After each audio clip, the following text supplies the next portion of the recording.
आगामी 2023 विधानसभा चुनाव को लेकर लगातार राजनीतिक पार्टियां कमर कस चुकी है। इसी कड़ी में गुरुवार को कांग्रेस के पूर्व गृह मंत्री बाला बच्चन द्वारा आज इंदौर प्रेस क्लब में पत्रकार वार्ता आयोजित की गई, जिसमें मध्य प्रदेश सरकार की भ्रष्टाचार व नाकामियों से मीडिया से समक्ष अगुवाई की गई। साथ ही शिवराज सरकार में लगातार हो रही बेरोजगारी के चलते आत्महत्या को लेकर बाला बच्चन ने मुख्यमंत्री शिवराज सिंह चौहान की सरकार को घेरा है।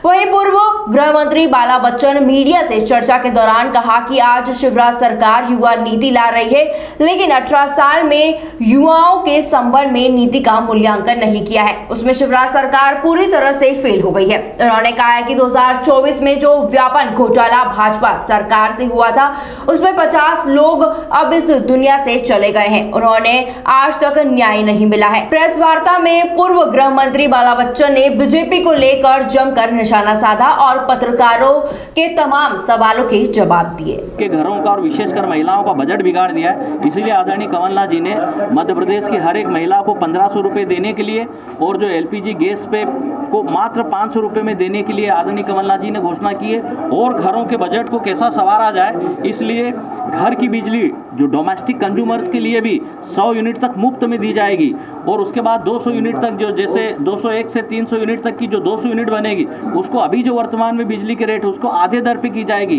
खेती को लगने वाली किसानों की बिजली के बिल भी कम कर दिए जाएंगे। मतलब किस तरह से महिलाओं को, पुरुषों का या घर परिवार वालों का बजट न बिगड़े, वित्तीय व्यवस्थाएं उनके लिए उपलब्ध हो, इसके लिए आदरणीय कमलनाथ जी ने पूरी तरह से पाल बांधी है। और आने वाले चुनाव में अभी 2-4 योजनाओं की तो लॉन्चिंग हो ही गई है, आने वाले चुनाव में और भी कुछ पॉइंट्स आ रहे हैं। राहुल गांधी जी ने तो 2000 यूनिट देने का बोला। ठीक है, कोई बात नहीं। हम तो ये कि जो किसानों की मांग और जिसमें किसानों को लगेगा कि अगर हम खेती का लाभ इस योजना से बनेगा, तो उस पर अगर कोई बात है तो उस पर विचार किया जा सकता है, उसको देखा जा सकता है। मध्य प्रदेश वचन पत्र कमेटी का मैं भी इंचार्ज हूँ। 2018 में भी हम लोगों ने, मैंने और राजन सिंह जी ने और हमारी टीम ने वचन पत्र बनाया था। आदरणीय कमलनाथ जी ने हम लोगों को डेप्यूट किया था और अभी भी हम हैं और अभी भी हमारा ये काम चल रहा है। तो हमारे साथियों से और कांग्रेस पार्टी से और पदाधिकारियों से हम इससे संबंधित फीडबैक भी ले रहे हैं। अभी 26 तारीख को ही हमने इससे संबंधित झाबुआ जिले की बैठक रखी है, बड़वानी जिला कांग्रेस कमेटी की बैठक हो चुकी है। 27 तारीख को रतलाम शहर और ग्रामीण की बैठक रखी है और बहुत जल्द धार और अलीराजपुर की भी हम बैठक करने वाले हैं। जिलों में जाकर भी हम सुझाव और फीडबैक ले रहे हैं। इंदौर के लिए किसी और को सांप ने लगाया है, वो इंदौर वो भी आएंगे। किसानों को लेकर क्या कहेंगे जो ओलावृष्टि हुई, उनका नुकसान हुआ? देखिए, मैंने भी आपको बताया कि लगभग मेरी जो जानकारी में 38 से 40 हज़ार हेक्टेयर जमीन प्रभावित हुई है ओलों से, कहीं ओलों से या कहीं आंधी तूफान से। मैं खुद भी अपनी राजपुर विधानसभा क्षेत्र के बड़वानी जिले में मैं भी घुमा था। मक्का की विशेषकर फसल का नुकसान हुआ है, गेहूं का नुकसान हुआ है और लगभग 30,000 से ज़्यादा किसान इससे खातेदार जो प्रभावित हुए हैं, इसका सर्वे होना चाहिए। लेकिन आज तक राजस्व अमले को जो पहुँचना चाहिए वो नहीं पहुँचे, सर्वे ही नहीं हुआ है। तो उनको मुआवजा देने की क्या उम्मीद करें हम शिवराज सिंह जी से? कांग्रेस देगी मुआवजा?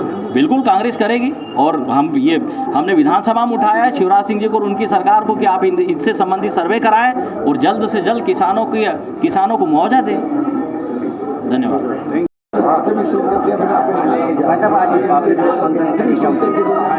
देखिए, मैं तो व्यापम के मुद्दे पे बता दीजिए। जो व्यापम का मुद्दा आपने उठाया है कि शिवराज सरकार ने जो व्यापम, देखिए, मैं आप लोगों को बताना चाहता हूँ, मैं मेरी अपनी बात को पत्रकार वार्ता के बिंदुओं को और विषय को मैं स्पष्ट कर चुका हूँ।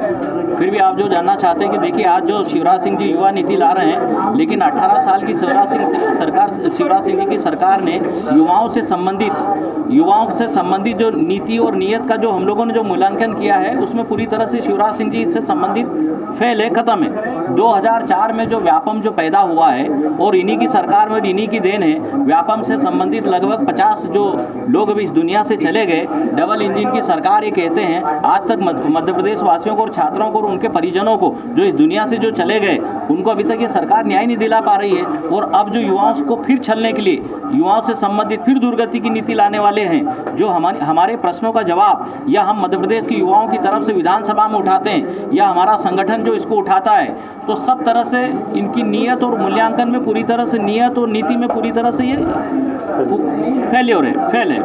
आदिवासियों पर लगातार हमले हो रहे हैं, उसको लेकर कांग्रेस क्या? मैं ये बता चुका हूँ, मैं स्पष्ट कर चुका हूँ। और देखिए अभी भी आदिवासियों युवतियों के साथ में, आदिवासी व्यक्तियों के साथ में जो अत्याचार और अन्याय और जुल्म हो रहे हैं वो कम नहीं हो रहे हैं। अभी एक जो घटना जो महू विधानसभा में तो हुई है, जो महेश्वर विधानसभा की जो आदिवासी युवती थी वो हुई है।